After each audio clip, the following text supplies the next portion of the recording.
It's an amazing thing to have featured artists on site talking about their contribution to Lightships. And it just so happens that Deontay Simpson is here. His voice is clearly on the album in the track called Dysfunctional Celestial. So we're going to talk a little bit about their collaboration, and we're going to talk a little bit about what you were talking about when you were singing about this Dysfunctional Celestials. All right. So I know that from the past work that Deontay has put out that you have collaborated. I'm familiar with Clone Wars. Yeah. I have the familiarity with, you know, what the work that you're doing and the creative work that you're doing, you know, from afar. I'm like, man, I wish I had something to offer. So it's always nice to see people like live vicariously, you know, to see what's going on, and it always comes out. Eventually, get to take a listen. So yeah, to find out, you know, when Deontay told me that he had a track on your album, I was like, oh shit, really? You just finished, like, you know, yeah, man, so much work. So like, talk about how you all work together first. Yeah, man. Well, I mean, first of all, I met this guy like a few years ago. Yeah, and I was just at a buddy's house at a party, and they were like, "Yo, you got to meet this guy. He's a really cool guy. He's a musician, does dope shit." And I was like, "Yeah, he does, in fact, do dope shit." Once I listened to it when we met, man, and it was just like fast friends, man. Like we became instantly connected. Instantly on the same wavelength, same frequency, and then I mean, you know, I showed him my stuff that I worked on. He showed me his stuff, and we both were like, "Yo, we gotta work together. Like it's gotta happen." I think we met at a time too. Like I was really hungry, for it, because I was like just starting to get back into the music. Mm-hmm. And so I was hungry because that day it almost didn't happen. Like I almost didn't go to that birthday party. I wouldn't have met you that night. Yep. Because I remember I was literally going back. If I was with Will, you know Will, and we're talking, and it was almost like a thing, like if I would be able to go or not.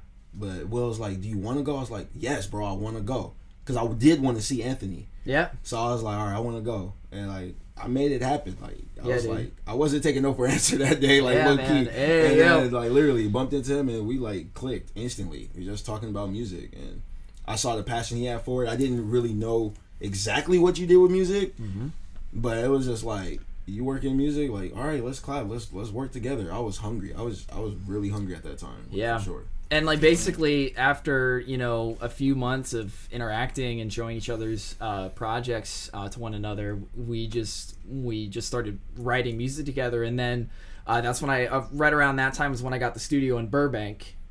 And we started tracking vocals. He just like came through. He's like, "Yo, I like this track. Let me record some vocals on it." And yeah, just his workflow when it came to how he like stacks his vocals and his crafting of vocals and his use of his voice is just mad impressive. So I was like, instantly, I was like, I love working with this guy. He's efficient. He knows what he's talking about. He knows how to do things. And me being really fast on the engineering side of things, it just worked. We meshed really well together because we're both really efficient in our craft, respectively. So, yeah. So how much of your work, I guess, percentage-wise, has been done, like the creative work has been done in person versus, you know, remotely? That's a good question, man. I would say a lot. It's actually kind of leaning more towards, especially now that I'm no longer in California, I think we're kind of in the realm of maybe 60% remote and 40% in person. At first, obviously, when we first met, we were trying to collaborate as much as we could because we met during the pandemic, right? So it was like being able to interact in person was relatively limited. But yeah, I think we're about 60-40, 60% remote, 40% in person. Because he helped me with my first EP, home EP, and I recorded, all of those. Pretty much every track, at the studio in Burbank. Yep. So yeah, dude. Have you ever gotten to a point where like you disagreed on something and just like wanted to move on from it, or was it always continue, like always just cooperation? I don't think we've gotten to that point yet. I don't think we've had that moment. It'll come. It'll come. It may come. It could come. It might not. You know, I've every single artist I've ever worked with, there's always been a point where we're like, maybe let's move on to another project. Maybe, but honestly, that's super rare. I think, especially, and pretty much every artist that I still collaborate with to this day, it's almost never happened with. So, because I feel like, it's like, it's not necessarily that it doesn't work creatively between the both of us. It's just that maybe it isn't right for this particular project, right? So like, if we're working on just the home EP as an example, right? Like if there was a track that we're like, yo, this is pretty cool, but it's not right for this album or this EP, let's put it on the catalog, right? That I think is a nice fallback option, because if your flow is, working creatively between the two of you or whoever's collaborating, like there's always a nice fallback of like, hey, let's put it on the music catalog, right? Because then it's there, and then it's not right for this project, but maybe we can get it placed in a TV show or a film, stuff like that. So this is for you, Jeremy, and especially, I guess it's Deontay's here, but it could also be general, is when you work with artists who come with their own lyrics, do you ever try to influence or help them, to influence them to adjust a lyric or a word or a phrase? Oh man, it is so rare that I do that. I would say it's, maybe I can count the amount of times I've done that on one hand, because the way I like to work with artists, and Deontay knows this, is like I just let them take the wheel a lot of the time. I think Jack White said it in an interview. He's like, the person who was interviewing him was just like, how do you do it? Like, how are you so creative? He goes, man, I'm just a lightning rod. He's like, I just let it flow through me. And I very much, like, when I heard him say that, I was just like, yeah, that's it. Like, that's how I like to operate, because you're bringing in an artist into your creative world, right? And I think what the biggest pitfall for a lot of artists is that they this is their baby, this is their thing, right? So they take it very seriously, and it's hard for them to like kind of relinquish control of it. And I feel like that's kind of the beauty of collaboration, right? Like when you're in if you watch a jam band like do their thing, like they're jamming, right? They're really feeling the flow.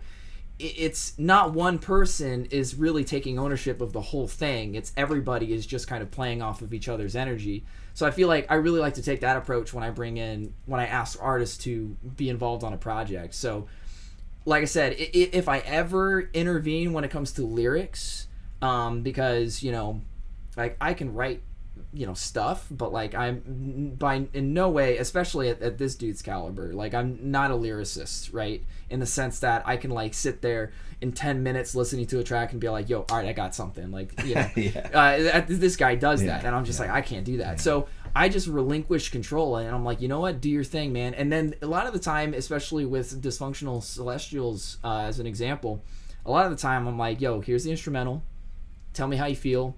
And then like this is just a general guideline of like this is what I'm envisioning as like a vision board, and then go for it, and I let them run with it, and 99% of the time it's fire. And like, so you offer that guiding kind of direction in some way, like you plant the seed to some degree, but allow it to flourish as it's gonna, and I think that's very helpful for people to be given a prompt. So the question that I now have that really came from what you said is for Deontay, like how much editing goes into your own lyrics? How many words do you change and phrases, or is it like, no, this is it, man? Yeah, I think like he was saying, when he gives me the prompt, because when you're collaborating with someone, whether it's your project or someone else's, I think more so when it's someone else's project, you really want to come correct, and you really want to do it justice. So I hadn't heard the full album. I've heard a few tracks, none that I can name you though. I've only heard them one pass, right? But when he was describing just the theme of the album, I used that as sort of my guide for the track that I heard, that he was going to allow me to get on. So when he was playing that track for me, I just had a flow, like just it was just like a flow and like a melody that was inside of me, and I'm like, the words weren't there yet, but the flow was there. That let me know like I could hop on this. So I'm like, jokingly, but like I'm like, bro, let me hop on this, and he's like, really? Like, sure, I'll send it to you. And like, I appreciate you for being that way and being so open to collaborate, because like, you know, bro, that's all I want to do. I want to collaborate and create dope art. But as far as like the editing when I'm writing, it just takes time. Like I do take my time. I don't feel like I rush anything. And when I do rush is when I do edits. Like if it's like a flash in the pan, or like that lightning rod, and I just got to jot it down real quick, then I'll look it over, and now I'm editing it as I'm writing, and now I'm putting in the finalized version. Like, okay, here's where I'm going with it, but this is what I want to say. Because when you have so many bars, like you got a verse that's normally 16 bars, there's only so much you can fit in there, right? But I think where I've gotten in my craft is trying to say more with saying less, if that makes sense. Like, still making your points. Yep. You using less words, though, like, or less sentences, so to speak. So I challenge myself in that regard. Like, how poignant can I be with these 16 bars? Like, I only have 16 bars to deliver. How many messages can I put into 16 bars? And so I just take my time with that and trying to be very intentional. And I think he had a very clear theme for not only that track but the whole album. And I just wanted to, hit it home and like hit that prompt. You absolutely did. That's what oddly enough is about. It's like, you get a brief, you get a prompt, like you hit the brief. Brad will tell you, you hit the brief. Yeah, dude. And what I find the most impressive about what you do, and really just vocalists in general, is that lightning rod moment. I think is different for vocalists because, as you know, I'm a drummer. That's my primary musical instrument, drums. And I've been playing drums since I was 8 or 9 years old. So quite a while. And as a drummer, when you get that lightning rod moment, it's very much like it translates from your body to the drum, and that's it, right? But I think with vocalists, what's different is that lightning rod comes out as like gibberish a lot of the time, right? Mm-hmm. Like you said, you heard that flow, you're like, oh, I got this flow, I got it, I can get on this, right? There are no words there yet, and you're able to take that and like turn it into something that's substantive and that's digestible. Yet deep, and I that's the thing that impresses me the most about what you do and what a lot of the vocalists I do that I collaborate with. It's just mad impressive the way they do it, man. It's really good. Well, I mean, I could obviously talk extensively about collaboration, but when I think about what would be a really, I think, a meaningful question, and we did a little pre-conversation about this, about the challenges of working with other people, and I'm not just talking personalities, and I'm just talking about just the basics of follow up and follow through, and how the reliance of a person to move something forward, how they can hang you up, and I've been there. So kind of as a takeaway, if you will, what would you say would be some kind of values to operate by when collaborating with other people? Because I don't think everybody's ready to do it, but I think it'd be good to hear from people who are successful at it. Like, what are some of the values you would operate and tell someone to operate by? I'll take the first bit. Yeah, because my album, I only had 2 features out of 23 tracks. Hey man, it was a beast. I loved every second of it though. But I did try to get more. I think. But wait, you had some production support as well, though, right? Like in terms of the beats, in terms of the music, right? Yeah. So that's part of the collaboration as well.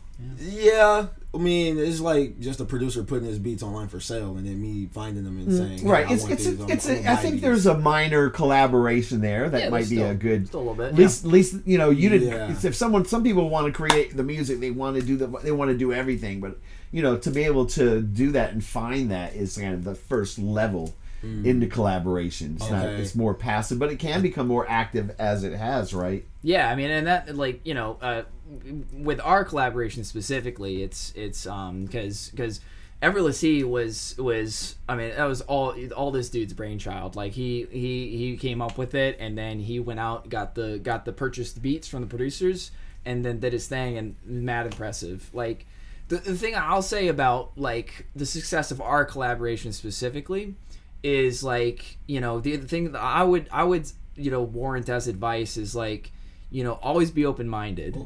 Yeah. That was, for sure. 100%. Because like, you know, that's what collaboration is, and you think on the surface like no shit, it's be open-minded, right? That's the whole point. But it's actually way harder like than you think it is, right? Because especially when you have this project, right? Like in the instances where, in my case, where I have this album, I've got this concept, all of the tracks. I mean, before I approached Deontay, Silo Mentality, and now Miguel about being featured on it, all the tracks were done. The only thing that changed after I approached them was the intro track, Pharos. That's the only thing that changed. Everything else was locked in, ready to go, mastered, right?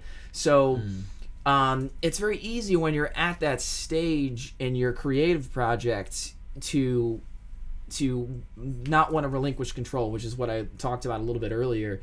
But you just got to remain open-minded and just trust the artists you're bringing in, right? Like, I trust this dude. Like, I have a track that I love. I don't care if I think it's the best track I've ever made, right? And I send it to him. I'll be like, he's gonna put fire on it. Like, I just know that. I trust him to do that, right? In the few years that we've known each other, that trust has been established, right? Because it's happened time and time again. So you just got to trust the artist you're bringing in, be open-minded, and, you know, always understand that it's an evolving process, right? Is every single collaboration you're going to do be as easy as what we've got? Not necessarily, right? I think we got very fortunate when we crossed each other's paths. But also, you know, keep in mind that, like, you know, even though it's not like the easiest thing right off the bat, like, you just got to remain open-minded, and just kind of push through and see the project to the end, right? I think if you collaborate on something and the vibe isn't right, you know, I think it's really unfortunate when that project doesn't see the light of day, right? Because you never know, because you're looking at your project from like a very you know, horse blinded view of, you're like, this is like, if you think it's bad, it's just going to be bad in your brain no matter what, right? But if you see it through and you push through the difficulties of collaborating, because collaborating can be difficult at times, and you see it through to its fruition, and then you play it for someone that's maybe not directly involved. Maybe you play it for a buddy of yours that you're really close with, or whose taste in music you trust, or a family member. You play it for them, and they're like, "Yo, this is dope," and then you hear that, and you're like, I guess it is dope. Yeah, I guess you're right. You know, and then it turns into this whole other thing, and then it breathes new life into the project, you know? So that's what I would say, is just, you know, stick with it, be open-minded, and yeah, just see it through. I think that's a big thing for me. Yeah. And respect each other's time. Oh yeah. Respect each other's time. That's if you get a deadline, like if somebody gives you like even a soft deadline, like I'm trying to have this done by such and such time, like respect it. And if you know that you're probably not going to be able to get it in, maybe you got writer's block or something, like communicate that. Communication. Yeah, I think right there, I think that's a good way to end it. Yep. Communication sometimes means saying I'm not going to be able to meet that expectation right now, but I know that the expectation is there, right? But it's different than if you just completely abandoned your responsibility and it leaves a bad taste in people's mouth, and you don't want that to happen. So thank you for coming through, man. Absolutely. And you know, joining us in this interview. Yeah. It's awesome to hear from you, and we're going to talk more about the track a little bit later. All right? For sure. Hey, appreciate you, dude. Good seeing you, bro. Absolutely, man. Absolutely.